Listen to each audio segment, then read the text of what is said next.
आज हम लोग अध्याय 8 जीव जनन कैसे करते हैं उसके बारे में हम लोग पढ़ेंगे। ये क्लास 10th का चैप्टर है 8 अध्याय। सबसे पहले हम लोग जानेंगे जनन क्या होता है। जनन वह प्रक्रिया है जिसके द्वारा सजीव अपने जैसे नए जीव उत्पन्न करते हैं, उसे हम जनन कहते हैं। यह पृथ्वी पर जीवन की निरंतरता को बनाए रखने के लिए आवश्यक है। अब देखिए, ये जनन क्या हो जैसे हुआ, ये कोई जीव है जैसे इंसान हुआ, ठीक है। अब चाहता है इंसान, जे एक इंसान बना रहा है धरती पे, तो अपने जैसा एक इंसान बनाएगा। अगर समय आने के पे अगर ये मर गया तो ये अपना जनरेशन को बनाए, इंसान का नस्ल जो है, इंसान का स्पेसीज बनाए रखेगा। तो उसी तरह कोई जानवर है एक्स, वो अपने जैसा कोई एक्स नहीं बनाएगा, तो अगर ये जानवर आगे चल कर मर जाता है तो ये जानवर कैसे, इसका नस्ल कैसे चलेगा? नहीं चलेगा। इसी को बनाए रखने के लिए एक जीव जो है अपना क्या करते हैं, जनन की प्रक्रिया करते हैं। अब जैसे देखो, कोशिका के केंद्र में पाए जाने वाले गुणसूत्र के डीएनए के अणुओं को आनुवंशिक गुण होते हैं। अब देखिए कोशिका, देखिए ये कोशिका है, ये कोशिका है, इसके अंदर होता है केंद्रक। इसके अंदर क्या होता है? केंद्रक होता है। अब केंद्रक के अंदर क्या होता है? डीएनए होता है।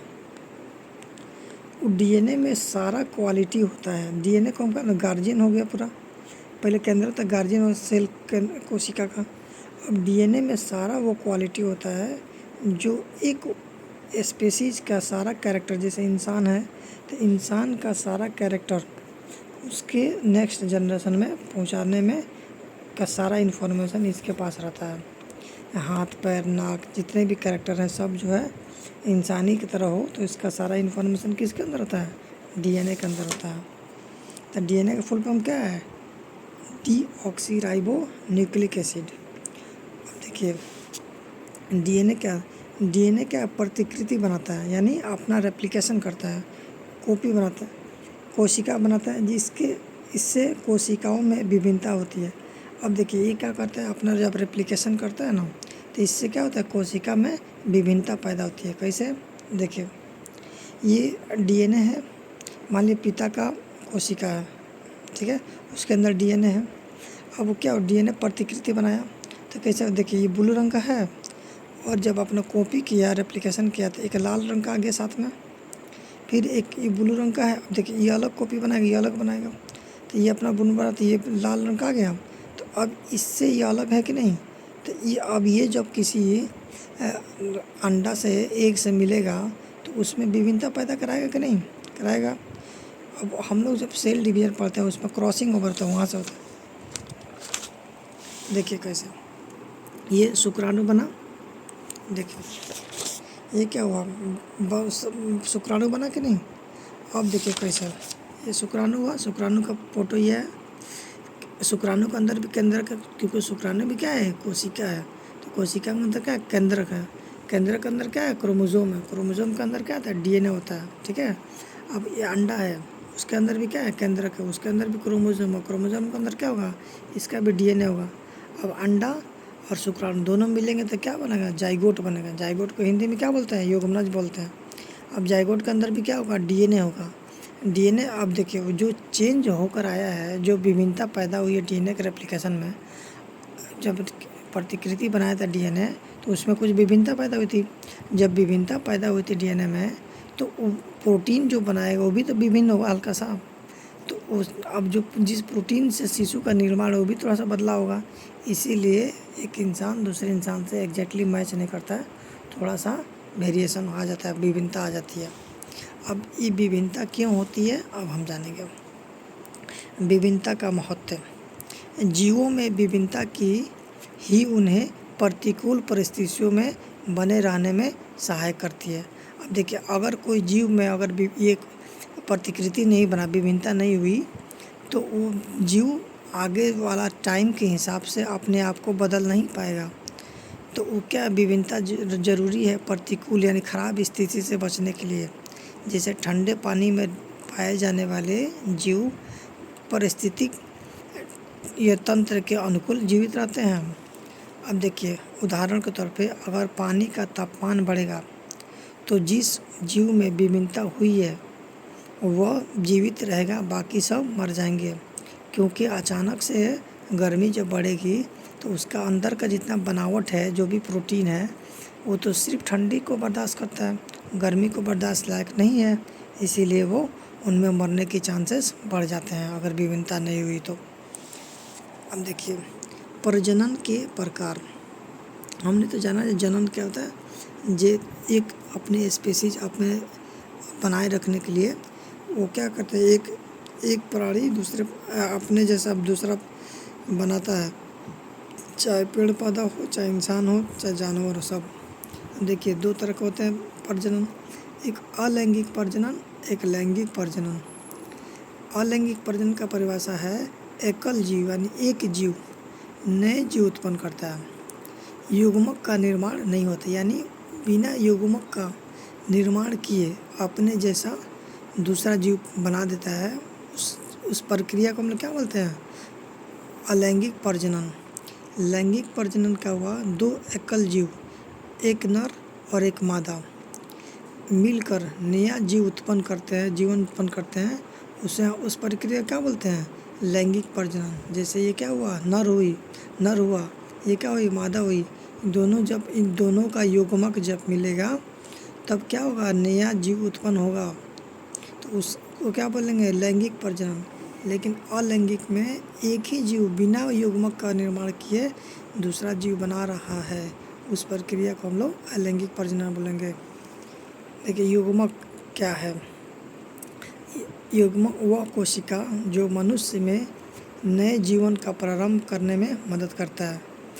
अब देखिए युग्मक किसी पौधा में भी हो सकता है, इंसान में भी हो सकता है। देखिए अब युग्मक कितने तरह के हुए, युग्मक हम लोग दो तरह का होता है, जैसे स्पर्म शुक्राणु किस में होता है, मर्द में होता है, ओवम एग ये किस में होता है, औरत में होता है। नया जीवन पैतृक। अब देखिए अलैंगिक प्रजनन में जो नया जीव बनेगा ना, वो पैतृक माता पिता के समान या समरूप होता है, उनके सेम जस्ट कॉपी होता है, उन्हीं के जैसा दिखता है। लेकिन इसमें जो है लैंगिक जीवन में नया जीव जो है आनुवांशिक रूप से पैतृक जीवों के समान होता है, परंतु समरूप नहीं होता। उनके जैसा तो दिखता है लेकिन वो एग्जैक्टली सेम नहीं होता, एकदम ट्रू कॉपी सेम नहीं होता है।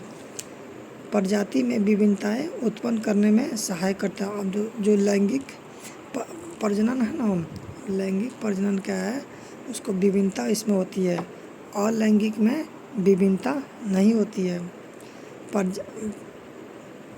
उच्च वर्ग के जीवों में पाया जाता है। अब जितने ये प्रक्रिया है ना, ये बड़े बड़े वर्ग के जो प्राणी उसमें पाए जाते हैं, जैसे इंसान हो गया, पेड़ पौधा हो गया, और ये अलैंगिक कितने है, छोटे छोटे जीवों में पाया जाता है।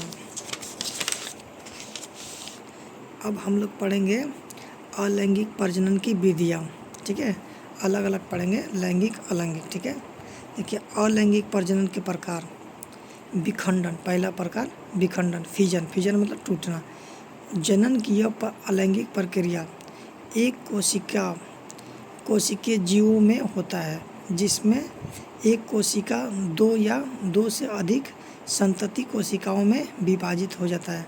देखिए ये जो होता है विखंडन, फिजन, ये सिर्फ एक कोशिका वाले जीव में होता है, और वो क्या है, एक कोशिका दो या दो से अधिक कोशिका में टूटकर नया संतान पैदा करता है।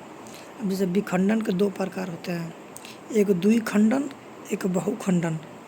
द्विखंडन क्या होता है, इस विधि में जीव की कोशिका दो बराबर भागों में विभाजित हो जाता है, उसे हम लोग क्या बोलते हैं, द्विखंडन। द्वि मतलब दो, खंडन मतलब टूटना।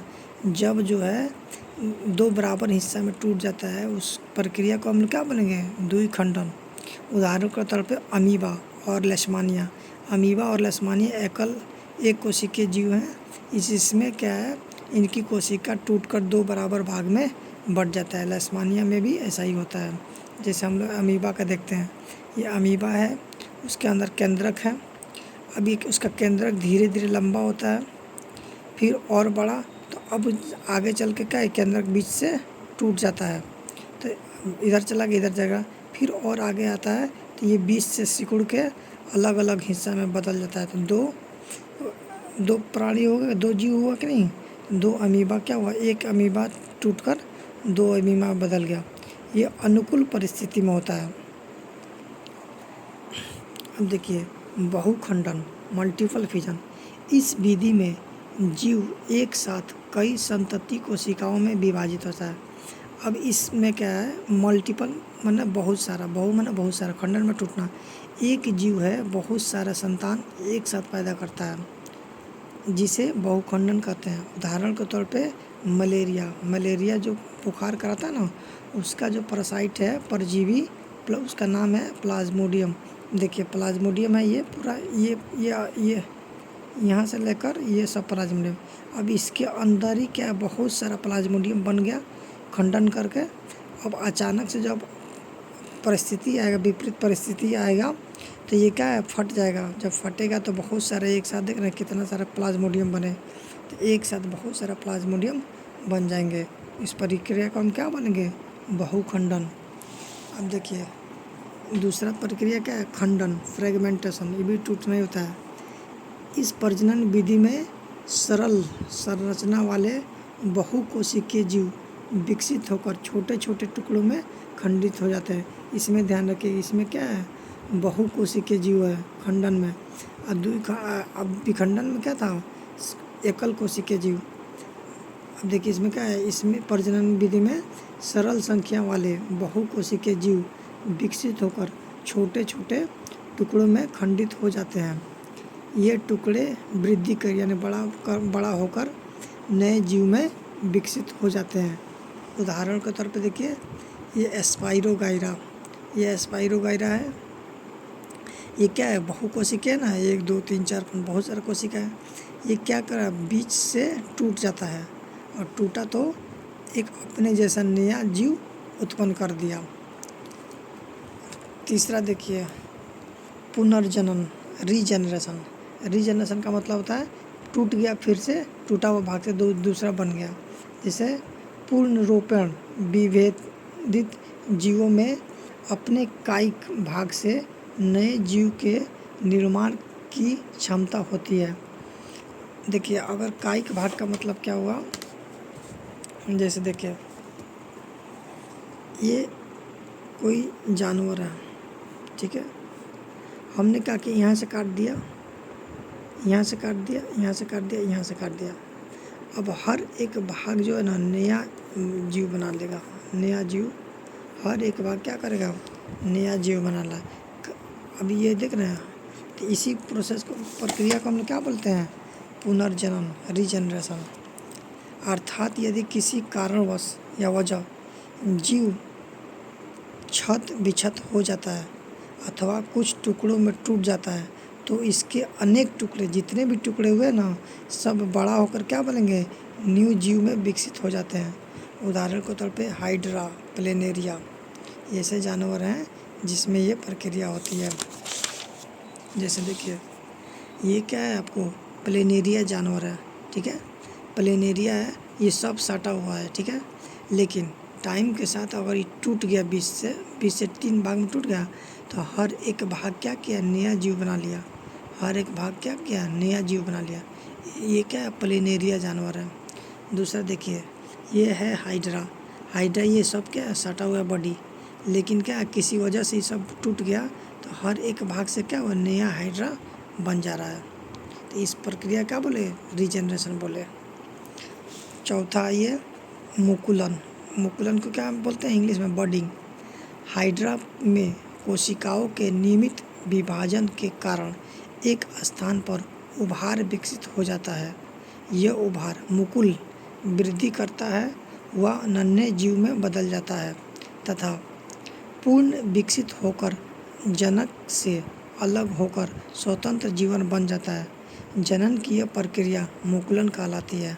देखिए ये क्या हुआ, हाइड्रा हुआ, ठीक है, हाइड्रा में क्या हुआ, थोड़ा सा उभार आया, फिर ये उभार और बढ़ा, और इतना बढ़ गया कि अब वो क्या है, एक से इससे अलग होकर नया बना सकता है।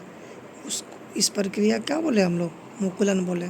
जैसे क्या होता है, घर में कोई है, बेटा बड़ा होकर उसका शादी ब्याह हुआ, अब गार्जियन को लगने लगता है ये लड़का जो है अपना जीवन अकेले सुधार सकता है, चला सकता है, तो गार्जियन क्या करते हैं, उसको अलग कर देते हैं, तो वो अलग खानदान हो जाता है, ये अलग खानदान हो जाता है।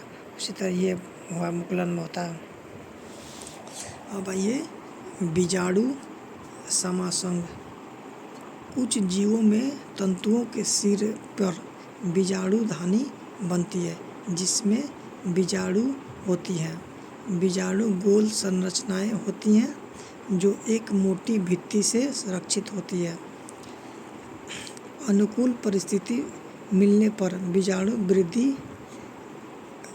करने लगते हैं, जैसे अगर नमी H2O पानी मिलने पर वो बढ़ने लगता है। देखिए ये बीजाणुधनी है, ये बीजाणुधनी है।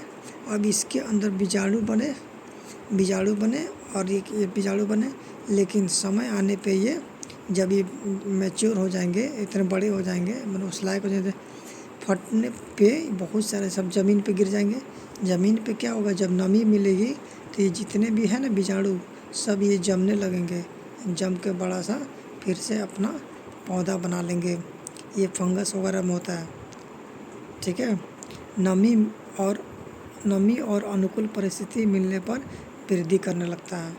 ये सब ज़मीन पे गिरा, जब नमी आएगा या फिर अनुकूल परिस्थिति आएगा तो ये वृद्धि करने बढ़ के और ये बड़ा हो जाएगा, इसी के जैसा सेम। तीसरा ये F आता है कायिक प्रवर्धन, वेजिटेटिव प्रोपोगेशन। कायिक मतलब वो भाग जिसमें जैसे जनन के अलावा जो भाग, जैसे हमारा क्या है, जनन वाला भाग है, और हाथ पैर नाक कान आँख मूड़ी सब क्या है, कायिक भाग है, इससे हम लोग जनन नहीं कर सकते हैं।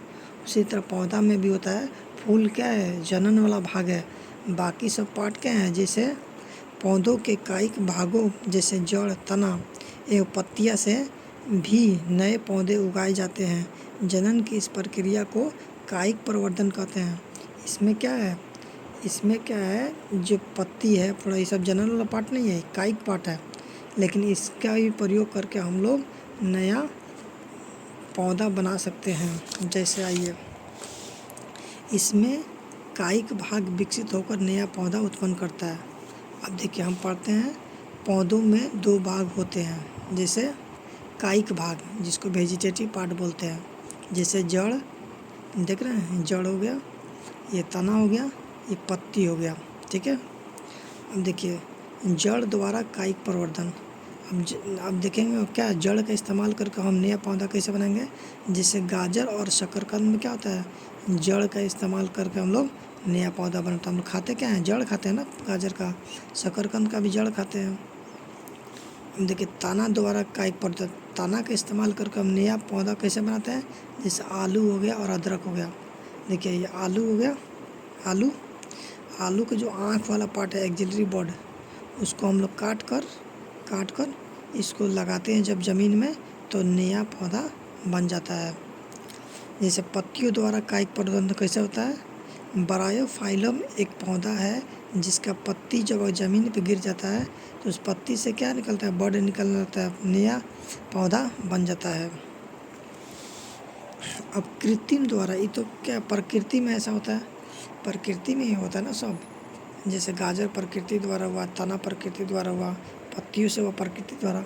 अब इंसान कैसे करता है, इंसान अपने बुद्धि लगाकर जो नया पौधा बनाता है, ये जड़ तना सबका इस्तेमाल करके वो कैसे करते हैं। देखिए कृत्रिम विधि द्वारा कायिक प्रवर्धन कैसे होता है, कलम या रोपड़, जैसे आम अमरूद नींबू, हम क्या करें, उसका कलम लगाएंगे, कलम क्या होगा, बड़ा होके नया पौधा बन जाता है, तो कलम रोपड़ होगा। दूसरा हुआ कर्तन, ग्राफ्टिंग, जैसे गुलाब गन्ना, हम क्या करते हैं, ग्राफ्टिंग करते हैं। जैसे एक पौधा, ये अलग पौधा का है, ये अलग पौधा का है, हम लोग क्या किए, एक ऐसे डिज़ाइन से काटे इसको, यहाँ पे जड़ तना कर दिए, दूसरे पौधा का ये कर दिए, और ला के हम लोग एक दूसरे को जोड़ देते हैं। हम जोड़ देते हैं तो एक नया पौधा बन जाता है। यहाँ से यहाँ पे पेड़ जोड़ दिया जाता है। दूसरा वाला है जड़, ये दूसरा वाला ना जड़ अलग भाग है और तना अलग भाग है, दोनों मिलके नया पौधा बने और विकसित करने लगे। तीसरा देखें हम लोग लेयरिंग, जैसे चमेली। हम लोग क्या करते हैं, जैसे पौधा हुआ मिट्टी में से तना को ढक देते हैं। मिट्टी है, ये तना को क्या कि ढक दिए, और तब जड़ निकलने लगता है। अब तना से क्या है, जड़ निकलने लगता है, तब हम उसे काट कर दूसरे जगह गाड़ देते हैं और ये क्या वह नया पौधा बन गया। चौथा हम लोग क्या पढ़ेंगे, उत्तक संवर्धन, टिश्यू कल्चर। सजावटी पौधे जितने भी होते हैं ना वो सब टिश्यू कल्चर से बनते हैं। जैसे देखिए पौधा हुआ, उसके ऊपर वाले उत्तक, ऊपर वाला सबसे पार्ट होता है छोटा पौधा का उत्तक। तो शाखा के सिर से कोशिका लेकर, हम शाखा जो नहीं यहाँ से कहते हैं हल्का से काट लेते हैं, उसको लेकर हम लोग एक छोटा सा गिलास में हम लोग रखेंगे, जहाँ पर कल्चर मीडिया उसको जमा उगने के लिए बहुत सारा चीज़ हम लोग रखेंगे। जैसे पेड़ को उगने के लिए क्या चाहिए, पानी वगैरह सब चाहिए, खनिज वगैरह चाहिए, हम लोग सब देंगे, पोषक माध्यम में रखते हैं। और अभी क्या हो जाएगा, तब वो केला से बन जाता है, बड़ा हो जाता है, और जब बड़ा हो जाएगा तब उसको ज़मीन में गाड़ देंगे तो एक नया पौधा हो जाएगा। ये सब प्रक्रिया हम लोग पढ़ें कायिक प्रवर्धन के लिए। अब देखिए कायिक प्रवर्धन के लाभ क्या क्या है। जिन पौधों में बीज उत्पन्न करने की क्षमता नहीं होती है, उनका प्रजनन कायिक प्रवर्धन विधि से करते हैं। जैसे बीज द्वारा उगाए पौधों से पहले फल फूल लगने लगता है। माने जो बीज द्वारा हम लोग पौधा लगाए उनके मुकाबले में, उनके कंपैरिजन में जो पौधा हम लोग जैसे तना काट के किए, कितना तेज़ी हो गया, उसको ग्राफ्टिंग किए, मैंने एक पौधा से काटे दूसरा जल्दी हो गया। कायिक प्रवर्धन द्वारा उगाए गए पौधे आनुवांशिक रूप से जनन पौधे के समान होते हैं और फल फूल लगते हैं। यह पौधा उगाने का सस्ता और आसान तरीका है। हम लोग क्या है जल्दी से इसको उगा सकते हैं, कम टाइम में फल और फूल देने लगेगा। तो आज हम लोग क्या पढ़े, अलैंगिक जीवन के बारे में पढ़े, अलैंगिक जनन कैसे होता है उसके बारे में पढ़े। आगे की क्लास में हम लोग क्या पढ़ेंगे, लैंगिक जनन के बारे में।